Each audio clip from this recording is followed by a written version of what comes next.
Find the master in you, find the master in you, find the master in you. Find the master in you, find the master in you, find the master in you. Every person has God living inside of them. Every person has God living inside of them. Every person has God living inside of them. Every person has God living inside of them.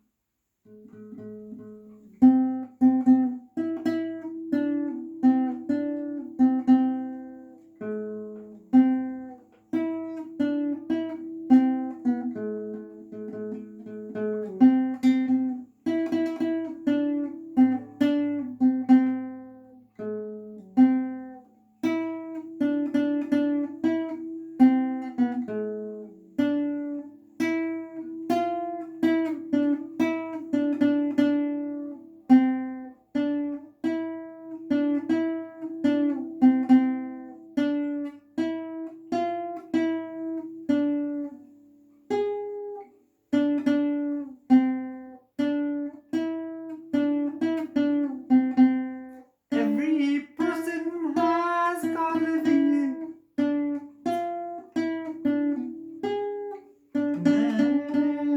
Every person has God living inside of them. Find the master in you, find the master in you, find the master in you, find the master in you, find the master in you, find the master in you. Every person has God living inside of them.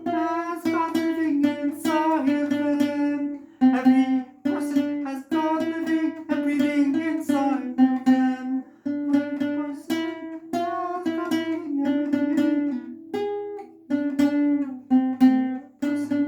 living and find the master in you, find the master in you, find the master in you. Find the master in you, find the master in you, find the master in you. Every person has God living inside of them.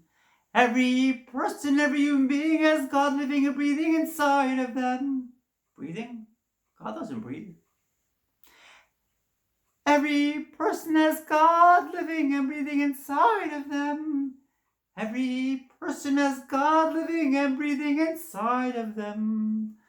Find the master in you, find the master in you, find the master in you. Find the master in you, find the master in you, find the master in you. Every person has God living inside of them. Every person has God living inside of them. Nobody can make you feel inferior, and nobody is superior, because God lives and breathes and permeates within your being, within your life, within your essence, within your body. I'm going to follow on with a little bit on what I thought I would elaborate on today. It's from my book. I'm writing my book now. My book contains pen writing and also a repetition of it in tablet format. Here we go. Okay.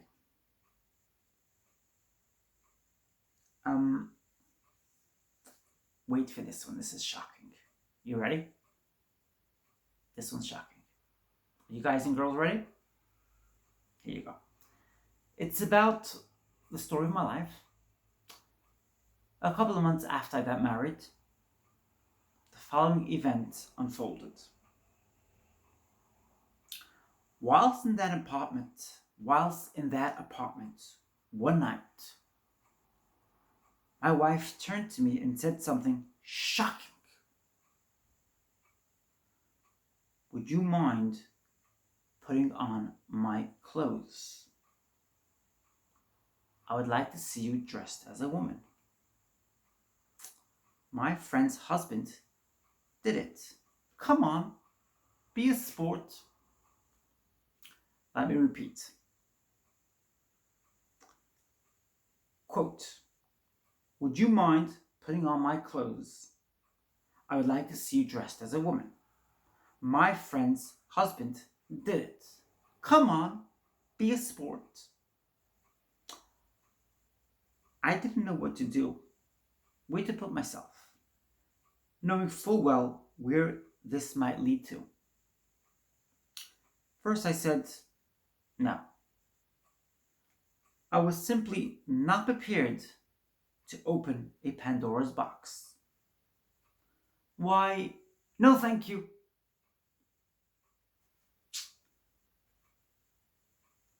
You wear your clothes and I'll keep on wearing my clothes, I said. The girl persisted. Come on, it's only for a joke. And it's just something I want to see what it's like.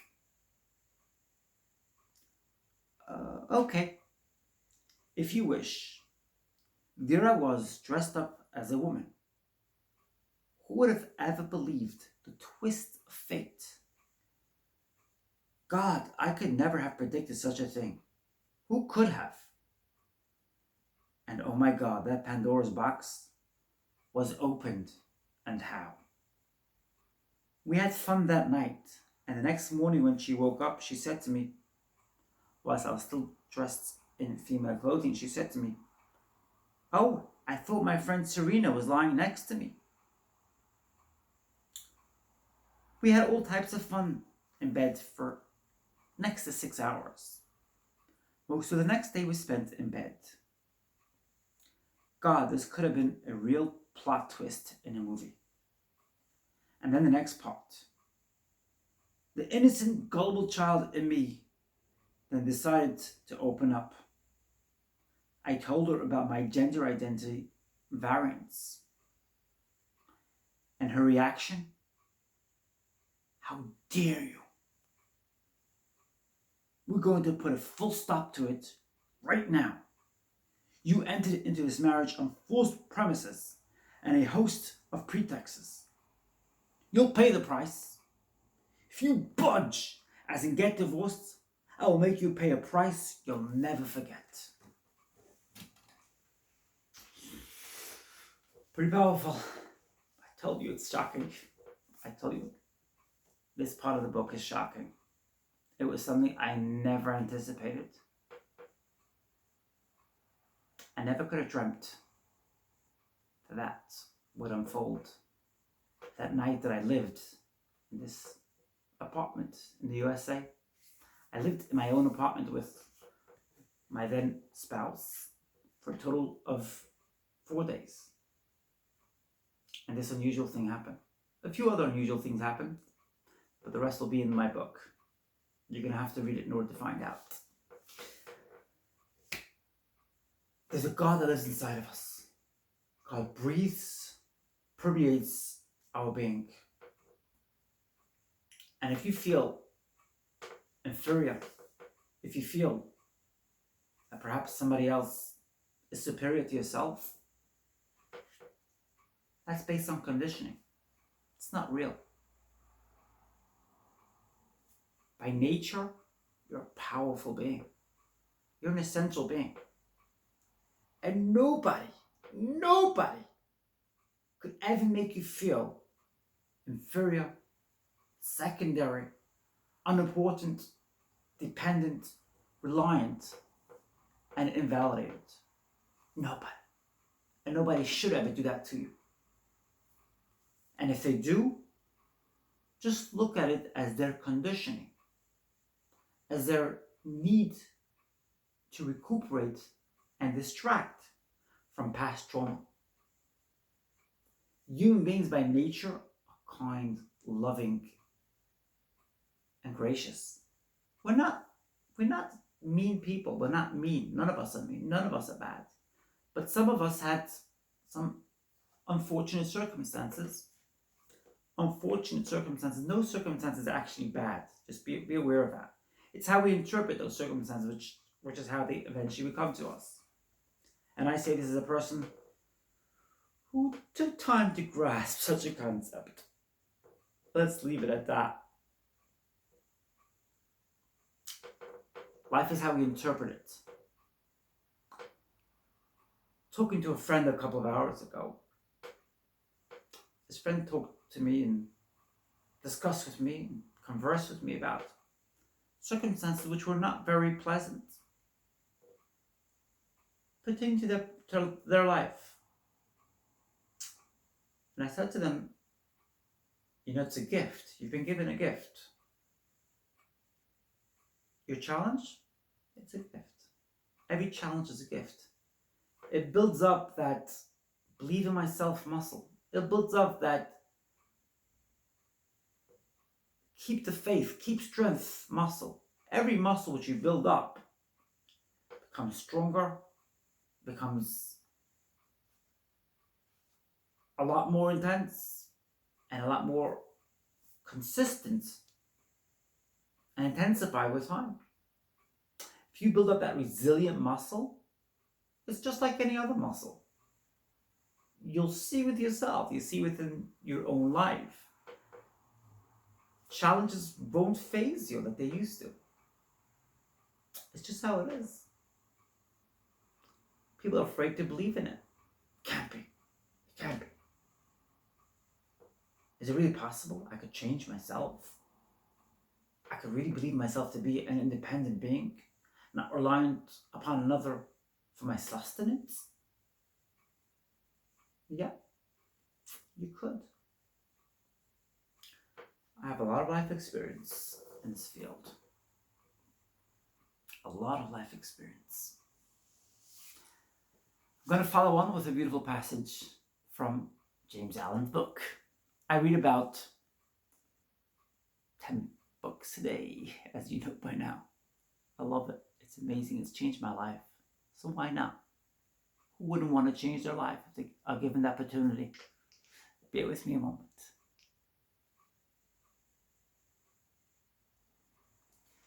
James Allan. Many people talk about James Allan's books, but they don't really talk much more than the one book that he's very famous for, and that is As a Man Thinketh. And after I read As a Man Thinketh, I said to myself, let me find out what else this man put out there. And I was shocked and excited at the same time when I found out that he put 19 books. He wrote 19 books in total. So I said, I'm going to get the other 18 books. And I'm going to finish those 18 books. And I did that about a month or so ago. We're up to page 95 already. I'm going strong. Up to page 95. I am going strong with this. This is gold. Golden diamonds, which I'm happy to share with you. Listen to this. All the visible manifestations of human life then are effects, and as such, although they may possess a reflex action, they can never be causes, but must remain forever what they are, dead effects, galvanized into life by an enduring and profound cause. It is the custom of men. Now, I just want to point out before I carry on, this is the second book I'm reading from James Allan, The Competitive Laws and the Law of Love. And the book before that was called The Two Masters, Self and Truth. He wrote 19 books in total. This guy's amazing. It is the custom of men to wander about in this world of effects and to mistake its illusions for realities, eternally transposing and readjusting these effects in order to arrive at a solution of human problems, instead of reaching down to the underlying cause, which is at once the center of unification and the basis upon which to build a peace-giving solution of human life. The strife of the world in all its forms, whether it be war, social or political quarreling, sectarian hatred, private disputes, or commercial competition, has its origin in one common cause, namely individual selfishness. And I employ this term selfishness in a far reaching sense. In it, I include all forms of self love and egotism.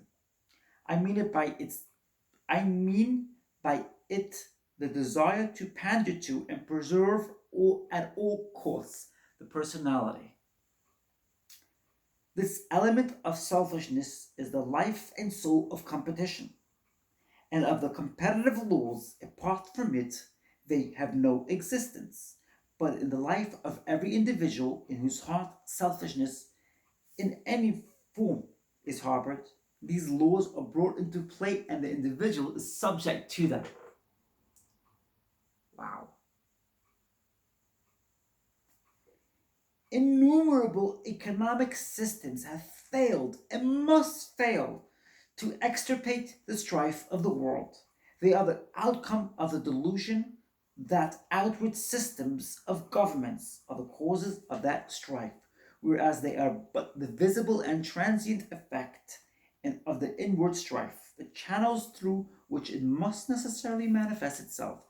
To destroy the channel is and must ever be ineffectual, as the inward energy will immediately make for itself another.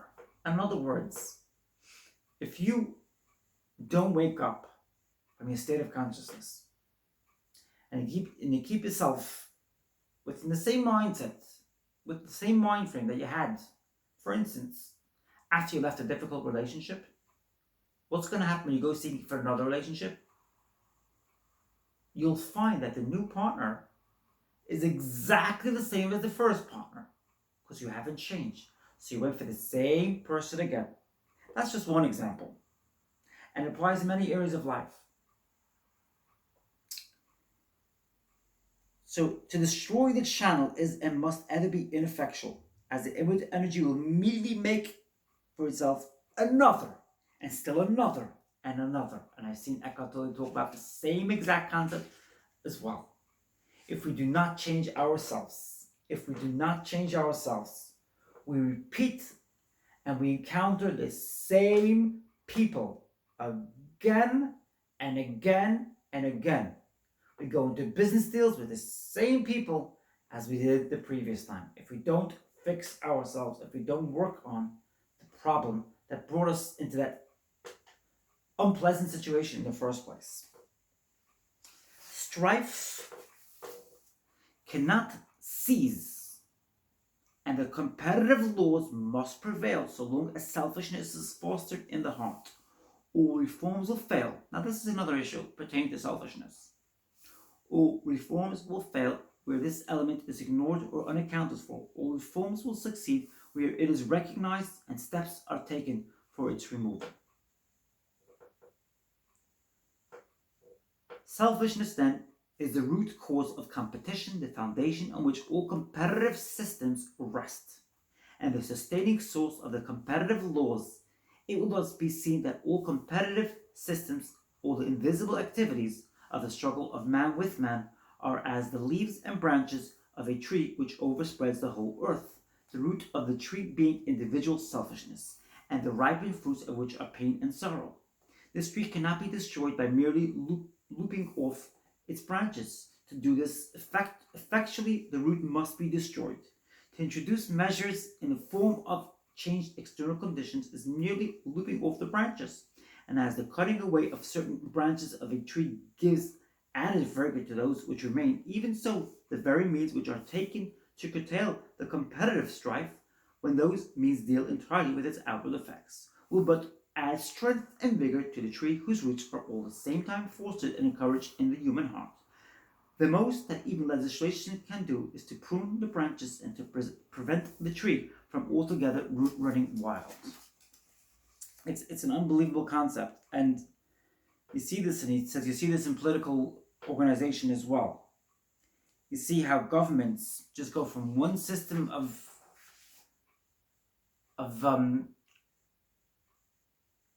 lack of productiveness to another. It's just that cycle goes on and on and on. People just live in that state of unconsciousness, and they go from one cycle to another, to another, to another, because they're not willing to change. They don't apply any thoughts to change. Where does it say this when it comes to political systems? Let me find it. He says here, um, in age in an age like the present, when in all civilized countries the string of life is strained to its highest pitch, when men striving each with each in every department of life for the vanities and material possessions of this perishable existence have developed competition to the utmost limit of endurance. In such an age, the sublimest heights of knowledge are scaled, the supremest spiritual conquests are achieved. For when the soul is most tired, its need is greatest, and where the need is great, great will be the effort. Where also the temptations are powerful, the greater and more enduring will be the victory. Men love the competitive strife which with their fellows, while it promises and seems to bring them gain and happiness. But when the inevitable reaction comes, and the cold steel of selfish strife, which their own hands have forged, enters their own hearts, then and not till then do they seek a better way. Blessed are they that mourn, that have come to the end of strife, and have found the pain and sorrow to which it leads, for unto them and unto them only can open the door which leads to the kingdom of peace.